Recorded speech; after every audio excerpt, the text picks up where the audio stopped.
уран сургаалтын дараах үйл ажиллагаатай холбоотой мэдээллүүдийг өгье. Тэгэхээр уран сургаалтын хувьд бол хураалтаас өмнө техник тоног төхөөрөмжүүдэд бэлдэх шаардлагатай. Манайхан бол өөрийн гэсэн тоног төхөөрөмж бол тэр болгон байхгүй байх тохиолдол зөндөө байгаад бие биенээсээ зээлж авдаг. Тэгэхээр түрээслэх зээлх маягаар авч ашиглаж байгаа. Тэгэхээр ийм тохиолдолд хүнээс авсан тоног төхөөрөмжүүдээ өөрийн талбаар өөрийн хүлэмж рүү оруулахын өмнө заавал цэвэрлж угааж цэвэрлэх шаардлагатай. Ингэснээр таны талбайд нөгөө хүний маань талбай нь бохирдол техник тоног төхөөрөмжөөр дамжиж арахгүй байх юм аа. Тэгэхээр энийг бас хэрэгжүүлж ажиллаарай гэдэг. За тэгэхээр хураалтын явцад болон хураалтын дараа бол хураахын өмнө бол таримлын болцыг бол та бүхэн мэдээж өөрсдөө хараад тодорхойлсон техникийн болцсон үед нь хураана. За тэгээ хураасан ургацыг бол аль болох сүйдэст байлгана. Өдрийн хамгийн сэрүүн цагт өглөө юм уу оройд ургацаа хураана.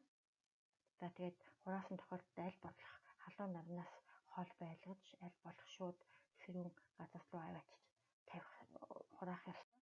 За тэгээд механик гэмтэл үүсгэхээс сэргийлж унгаах, гэмтийг хит олноор нь давхуулж тавих, гэмтэл бэртэл үүсгэхээс зайлсхийх шаардлагатай. Жишээлбэл ихэд хэтэрхий олноор нь давхуулж хураах юм уу унгааж асгаасан тохиолдолд хит болцсон үед нь хураавал бяцрах, хагах явдал бол байдаг. Тэгэхээр энэ болгоныг бол газар дээр хүйцлэгээр нь үтэж зөвлөж баталгаажуулах. За бүтээгдэхүүнийг мэдээж зах зээлийн шаардлагын дагуу бол ангилж савлж байгаа. Бүтээгдэхүүнийг нэр төрлөөр нь савлна. За хэдэн килээр нь савлах нь бол аж ахуйн нэгжийн өөрийнх нь асуудал. Тэгтээ зориултын сав баглаа бодол дээр савлаж явна. За та бүхэнд одоо дотоод хяналттай холбоотой асуудлын талаар хэлж өгье. Ер нь дотоод хяналт гэж юу юм бэ те? Тэгэхээр дотоод хяналт энэ хялбаршуулсан зааварт бол дотоод хяналтыг хүнсний аюулгүй байдал гарч болзошгүй эрсдэл байвал энийг жилд нэгээс доошгүй удаа үнэлж залруулах арга хэмжээ авч бүртгэл хөдлөн байгаль орчныг хамгаалах байдалд гарч болзошгүй эрсдлийг жилд нэгээс доошгүй удаа үнэлж залруулах арга хэмжээ авна. Бас бүртгэл хөдлөн ажлагчдын эрүүл мэнд аюулгүй байдалд очиж болзошгүй эрсдлээс жилд нэг удаа хяналт үнэлж залруулах арга хэмжээ авч бүртгэл хөтлөнө гэсэн энэ бол нэн чухал заалтууд. Тэгэхээр энэний бол заашгүй үнэлгээний тайл нотлох баримтыг бол бүрдүүлж ажиллах нэ. Тэгэхээр за дотоод хяналт гэж юу юм бэ гэдэг талаар та бүхэнд мэдээ. За тэгэхээр Монгол улсын төрийн хяналт шалгалтын тухай хууль, хүнсний тухай хууль, аж ахуйн нэгж байгууллагын үйл ажиллагаанд дотоод хяналт шалгалтыг зохион байгуулах нийтлэг журам гэдэг засгийн газрын 2011 оны 311-ээс тогтоол энэ хууль тогтоолыг үндэслээд засгийн газраас хүнсний чиглэлийн үйл ажиллагаа эрхлэгч дотоод хяналтыг хэрэгжүүлэх үлгэрчилсэн журмыг 2014 онд мөн баталж гаргасан байгаа. Энэ тогтоолын хүрээнд бол гол зорилго нь ажил үйлчилгээ, за бараа бүтээгдэхүүн, за үйл ажиллагаанд бол дотоод хяналтыг хийж зөрчлөө өөртөө илрүүлээд арилгаад за гин буруутай этгээдэд хариуцлага тооцох чиг шугамар явуулна гэж заагаад өгсөн байгаа. За тэгээд дотоод хяналтын гол зарчим нь хууль дээдлэх, хараат бус, ил тод, шударга бодиттой хөндлөнгийн нөлөөллөөс ангид байна. Өөрөөр хэлбэл дотоод хяналт хариуцж байгаа нэгж, иргэн, за нэгж ажилтан маань аль нэг хөндлөнгийн нөлөөнд автахгүй хуулийн дагуу байх нь шүү дээ. Даргадаа очиж дотоод хяналтаар илэрсэн зөрчлөө хэлээд энийг арилгуулахын тулд ийм арга хэмжээ авах шаардлагатай байна гэдгийг хэлээд явах нь дотоод хяналтынхаа журмыг боловсруулад энэ журман дээр бүгдийг заагаад өгсөн байна. Тэгээд дарга бол энэ гарсан дотоод хяналтаар илэрсэн зөрчлийг арилгуулах талаар арга хэмжээ авч ажиллах ёстой гэдэг тусгагдсан байна.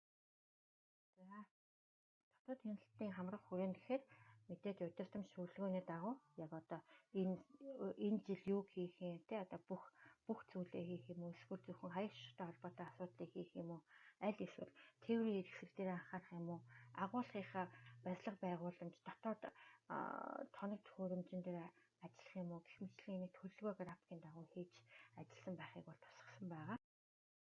За дотоод хяналтын нэгж бүтэц гүйцэтгэх үүрэг гэхээр одоо жишээ нь энэ дээр юу байх нь вэ гэж та бүхэн бас гайхаж байгаа байх. Тэгэхээр дотоод хяналтын журманд бол дотоод хяналтаа бүтцийн хувьд бол дотоод хяналтын нэгж буюу ажилтан тамилсан байна гэж заасан байгаа тийм. Тэгэхээр дотоод танилцтыг нэгж одоо том аж ахуйн нэгжүүд бол дотоод танилцтыг нэгжтэй байдаг. Эсвэл жижигхэн цөөн хүнтэй аж ахуйн нэгжүүд дотоод танилцтыг зөвхөн ажилтан тамилж болно. За тэгээд ажилт нь бол байгууллагын дотоод танилцтын ажилт нь нэгж маань байгууллагын удирдлагаас шууд хамаарагдаж явах нь байна. Удирдлага зохион байгуулалтын хувьд бол босоо тогтолцоотой байх нь. За тэгээд дотоод танилцтын хариуцсан ажилтан маань одоо агроном ч юм уу, ургамал хамгаалалт юм уу, эсвэл хөдөө аж ахуйн зохистой дадлал, эрүүл ахуйн зохистой дадлаар мэргэшсэн байвал илүү түлхүү давуу талтай байдаг.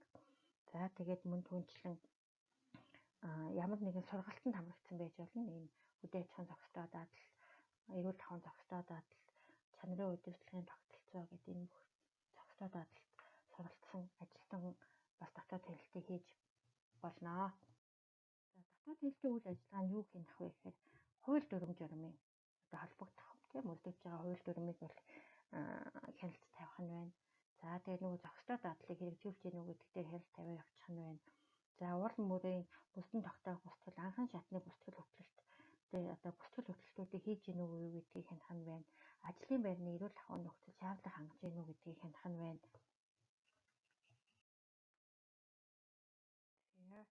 Аюутгал цэвэрлэгээний бодис шавж устгал дээр хяналт тавьж ажиллах нь байна. Хог хаягдлын менежмент дээр хяналт тавих нь байна. Хадгалалт тээвэрлэлтийн нөхцөл дээр ажлагчдын эрүүл мэнд одоо эрүүл мэндийн устын сэргийлэх үйлдвэрлэлт, ажлын нөхцөл, ажлын хувцас, тэг хөдөлмөр хамгааллын үйл ажиллагаан дээр хяналт хийгээд явах нь байна. За тэгээ хадгалалтын нөхцөл шаардлага хангаж гэнэ үү? Сав баглаа бодол шаардлага хангаж гэнэ үү? Хүнсэн тэргэлж байгаа ууц сав баглаа бодол маань шаардлагын дагуу хангаж гэнэ үгүй юу гэдэг талаар хяналт тавиад явчих юм байна.